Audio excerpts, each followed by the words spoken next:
En gravure, je fais des montagnes. C'est la montagne de chez moi. Elle s'appelle Psiloritis. On m'a dit qu'elle ressemble beaucoup à la montagne de Sainte-Victoire. Je suis ravie. Chaque fois que je viens à l'atelier, pour moi, c'est la page blanche. Qu'est-ce qu'on fait? Comment on va s'y prendre? Voilà, c'est la question. D'abord, je regarde si la palette elle est pleine. Bon, comme ça au moins, ça me laisse le temps de réfléchir. Même quand je travaille, quand je suis sur un tableau, j'ai peur des fois de commencer quelque chose et de le gâcher. Et puis après, bon, une fois que je commence, après je pense plus, hein, tant pis, hein, ce qui était, c'était. Et ce qui viendra, viendra, et c'est tant mieux.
Quel tu fais?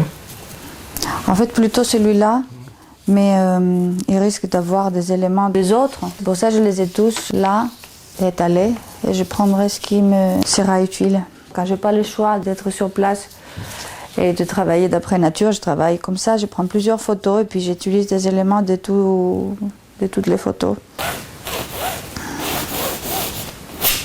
C'est vrai que c'est assez compliqué de le faire sur place. On n'est pas trop comme les impressionnistes à sortir avec son chevalet. Après, c'est une histoire personnelle entre mon sujet et moi. Et là, quand il y a plein de gens autour qui te voient, tu ne peux plus être en intimité avec ton sujet. Toi et ta peinture, c'est quelque chose d'intime. On ne peut pas avoir des spectateurs en permanence, c'est pas possible. D'habitude, c'est vrai que je fais toujours sur l'imprimante, quand je prends des photos, je le fais noir et blanc. J'ai que du noir et blanc. La couleur, c'est moi. Les couleurs, c'est mon affaire.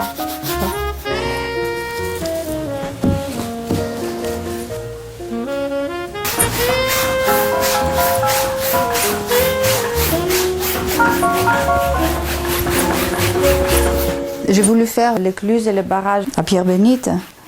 Ça fait partie d'une suite de travail sur l'eau. L'eau, les paysages industriels, les cargos, tout ça. Donc ici, j'avais vraiment envie de faire cette tranquillité du barrage. Et il y a eu l'occasion d'aller visiter le site. Et là, j'ai pris quelques photos pour pouvoir travailler là-dessus. C'est beau le barrage, c'est impressionnant. Moi, ça me donne en même temps la possibilité de comprendre comment ça fonctionne. Je fais ma petite approche personnelle. Non, mais c'est surtout pour l'eau, en fait. J'avais vraiment envie de faire l'eau. Et ça va être l'eau. Le reflet, le mouvement.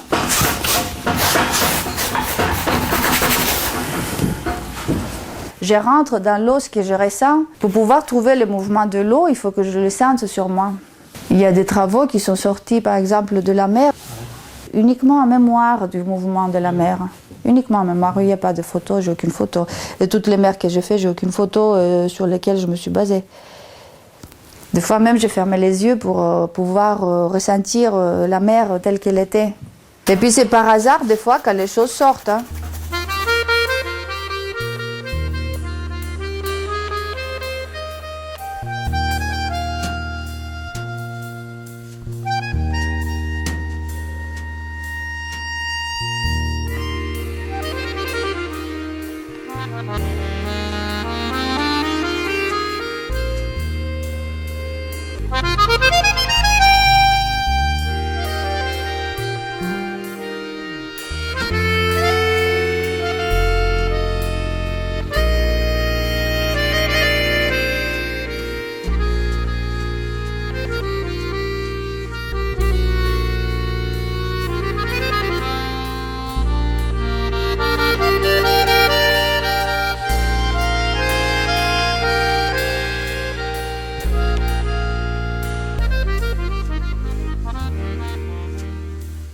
un moment donné de ma vie, j'étais jeune, j'avais quoi, entre 20 et 25 ans par là, j'avais envie de garder pour moi certaines choses que je voyais partir. J'avais trouvé comme moyen le dessin. Donc le dessin il me permettait de m'approprier certaines choses. À l'époque, j'avais fini la fac des lettres et donc j'étais censée être professeure de français langue étrangère. Il me fallait aller quelque temps en France pour pouvoir parler la langue. Quand j'avais fini la fac, il y avait environ, d'après les sondages, 14 années de chômage qui m'attendaient. Je me suis dit, là, je ne vais pas attendre qu'on m'appelle. Je vais quand même faire quelque chose de ma vie. Et comme j'aimais beaucoup le dessin, je me suis inscrite aux Beaux-Arts de Lyon. Enfin, j'ai passé le concours et j'ai été acceptée. Et j'étais venue pour une année, je suis restée 25 ans.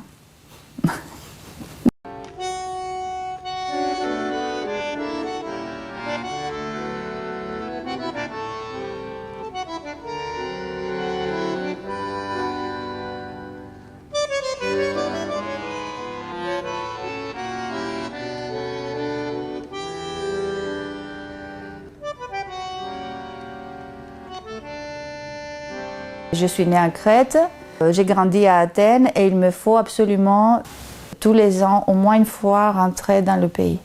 Cette année, je ne suis pas rentrée en été pour des raisons personnelles, mais j'ai l'impression qu'il me manque quelque chose pour démarrer mon année en fait.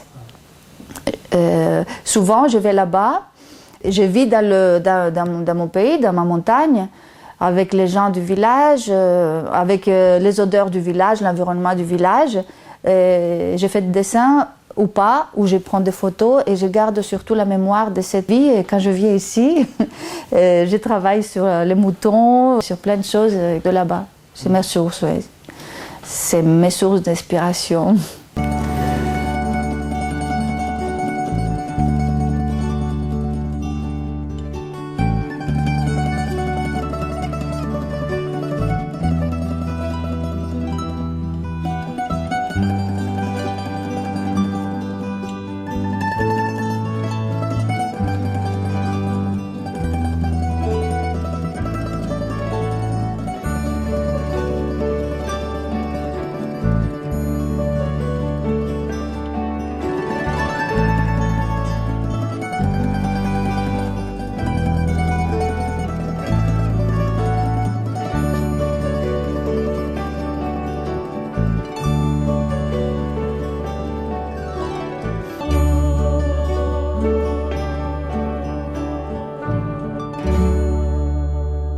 Moi, j'aime bien parler des outils.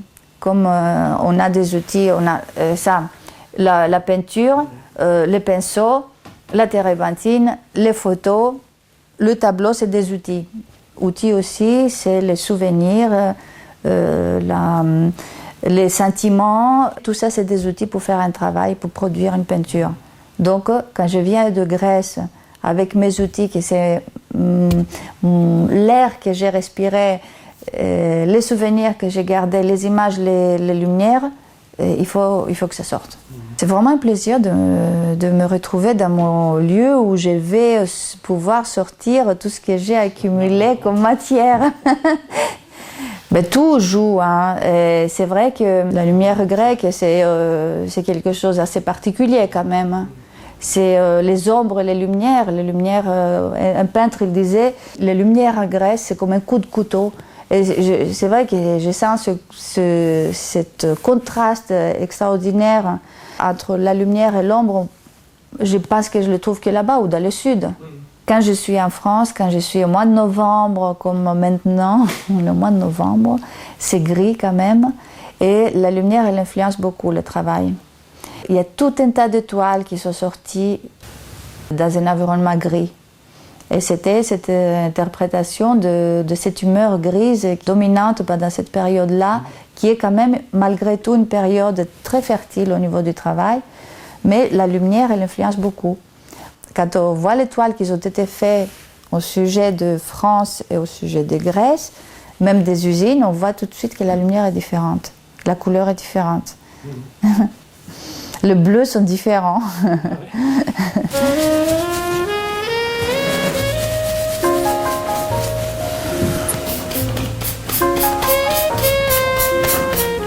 Après, c'est la mémoire du lieu qui fonctionne. Pour les couleurs, l'atmosphère.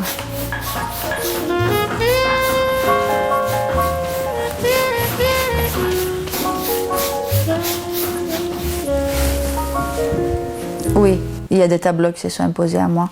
C'était justement le travail sur les agneaux.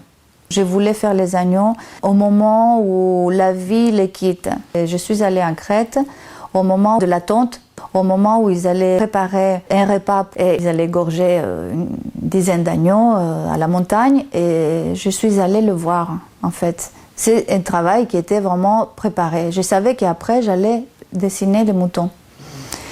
Je suis allée le voir et il ne voulait pas trop me laisser passer. Moi, j'ai dit, je viens, mais je dis rien. C'est vrai que c'est ce que j'ai fait. Je voulais vraiment voir ça de près, sentir les odeurs, voir ce que ça allait me causer à moi. Et ça m'avait vraiment fait mal au cœur, quoi. Mais il fallait que je passe par ce passage-là pour comprendre après ce que j'allais faire et pour être vraiment sincère avec mon travail. Il fallait que je comprenne ce que j'ai fait. Je n'allais pas faire un agneau égorgé uniquement sur une supposition.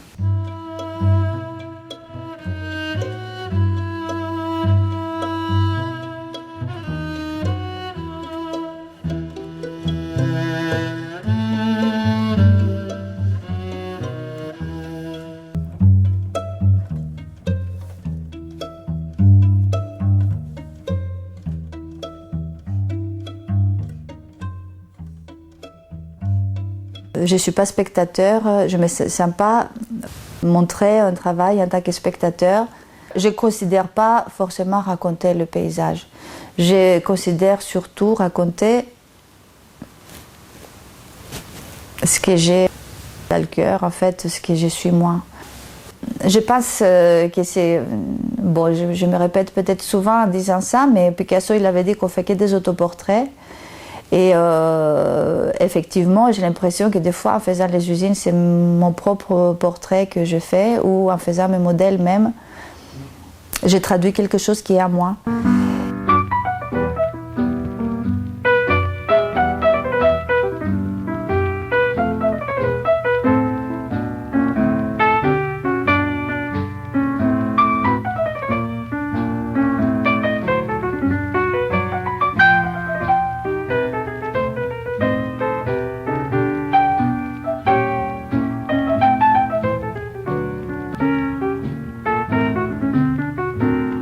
Je viens d'une famille qui ne savait pas que c'était l'art. Chez nous, ça ne se faisait pas ce genre de trucs.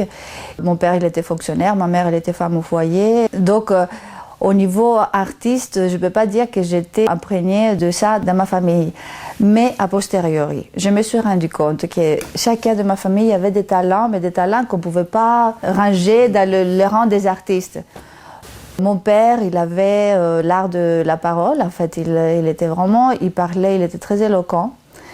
Ma mère, elle était comme toutes les femmes grecques, elle faisait la couture, les tricots, elle faisait de très belles choses et une très bonne cuisinière, extraordinaire. C'est ma sœur, c'est ma cadette qui m'a fait rentrer dans le monde de l'art. Elle est photographe, c'est une bonne photographe. Elle était très curieuse et elle m'a amenée partout avec elle, partout où elle allait. Elle m'a pris sous ses ailes, elle m'a montré plein de choses. Et si quelqu'un de ma famille m'a montré des choses, c'est ma sœur.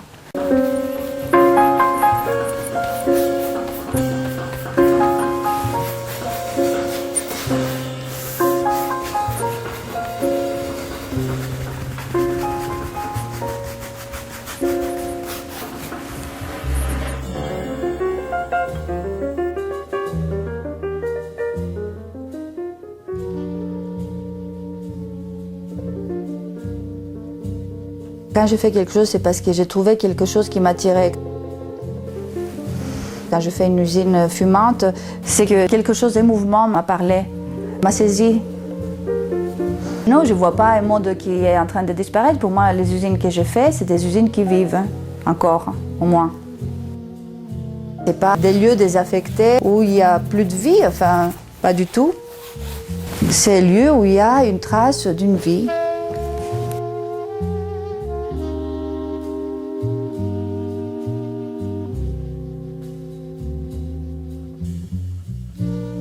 En fait, ce travail sur les usines, ça m'a donné la possibilité de regarder en face ce monde qui est relativement... On n'aime pas regarder, ça pue, ça fait de la fumée.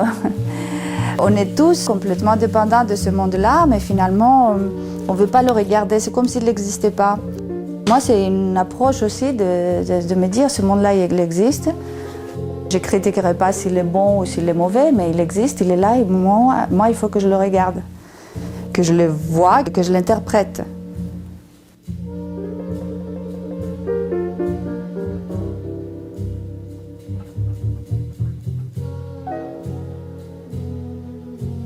Je pense que le ciel, en même temps, il joue un rôle très important dans mon travail. Les ciels, ils sont animés souvent par les fumées, par ce qui se passe à l'intérieur de constructions que j'essaye de traiter chaque fois. C'est la vie pour moi, en fait. Le mouvement. Je le veux, j'ai besoin de ce mouvement-là. Mes usines ne sont pas immobiles, hein. Enfin, je crois en moi.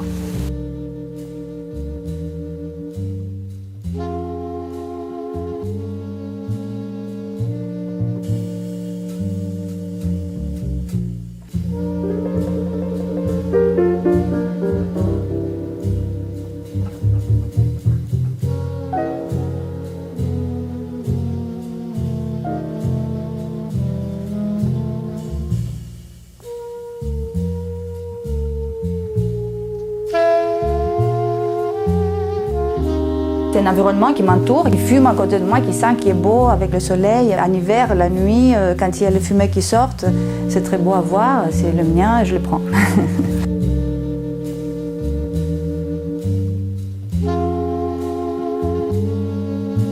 C'est une appropriation. En fait, c'est vrai qu'il y a un ouvrier aussi, quand il parle de son usine, il dit « mon usine ». C'est pas son usine en fait, c'est l'usine de quelqu'un d'autre, c'est quelqu'un d'autre qui fait travailler l'ouvrier. On s'approprie les choses qui nous entourent. Moi, c'est ça, c'est mes usines. J'ai plein d'usines en fait, j'en ai au moins 70, 75, je sais plus, je les ai pas vraiment comptées avec les dessins et tout.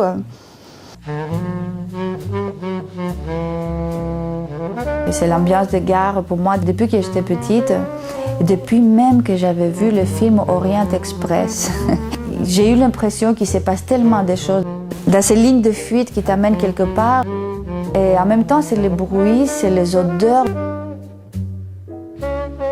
C'est vrai que ça nous laisse des traces, et puis après, quand tu interprètes forcément des chemins de fer comme ça, et il y a toujours le départ quelque part vers l'inconnu.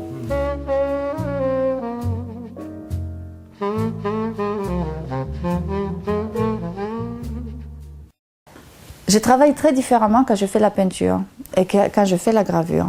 Quand je fais la peinture, je suis toujours debout. Toujours, j'ai une distance de recul par rapport à mon tableau. Donc c'est ce qui fait que je ne peux pas m'affiner sur un détail. Je vois en permanence, depuis le début du tableau, je vois le tableau entier. Je l'imagine, je le construis. Depuis le début, il est construit, plus ou moins. Enfin, après, il y a des décalages. La gravure, c'est différent. La gravure, je suis assise, je suis concentrée comme si c'était le regard d'un livre, un regard loupe. Parce que j'aime bien dire loupe, parce que souvent aussi, je travaille avec la loupe. Et donc, quand on est comme ça, si près, assis, la réflexion, elle est différente. Le travail de la main, il est différent. Il y a plus de douceur. Bon, quoique, j'arrive quand même à bien tirer sur le sillon.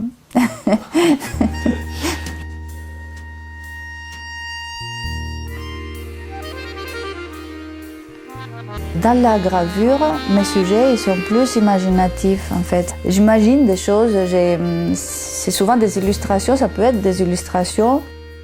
Ça nous amène à un monde différent, le fait de travailler la gravure. Un monde plus imaginaire.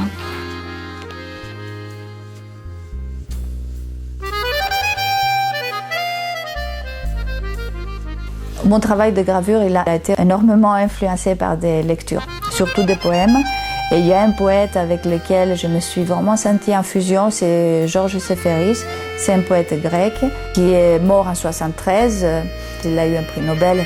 Grâce à lui, j'ai pu surmonter des problèmes que j'avais très profonds et j'ai beaucoup travaillé sur ces poèmes. Il était très important pour moi, ce ferris.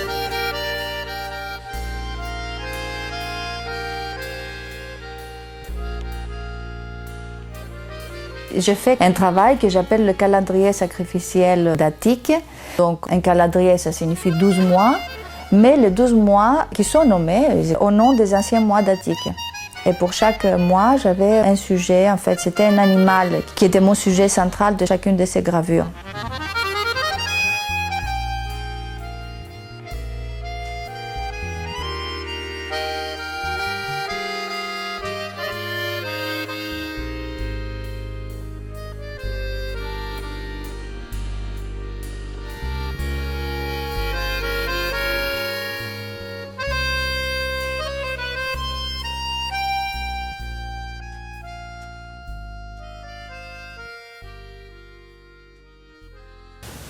C'est par obligation que je travaille d'après photo, sinon j'aurais voulu être sur le site pour travailler, mais c'est impossible.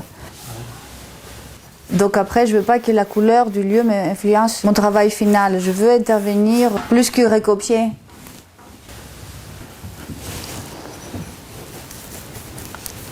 En même temps, souvent, c'est pas simple parce que c'est...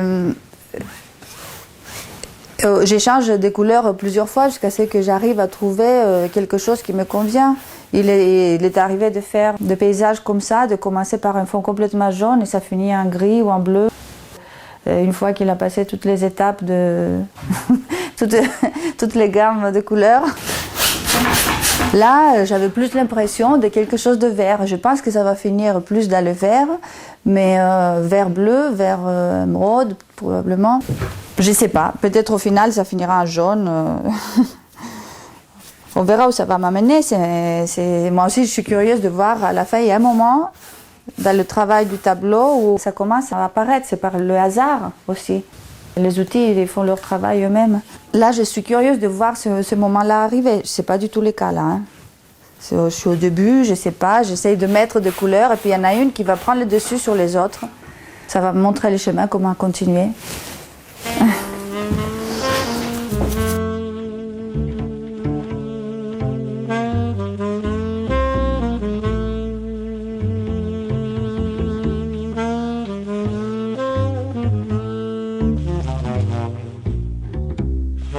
Mm-hmm.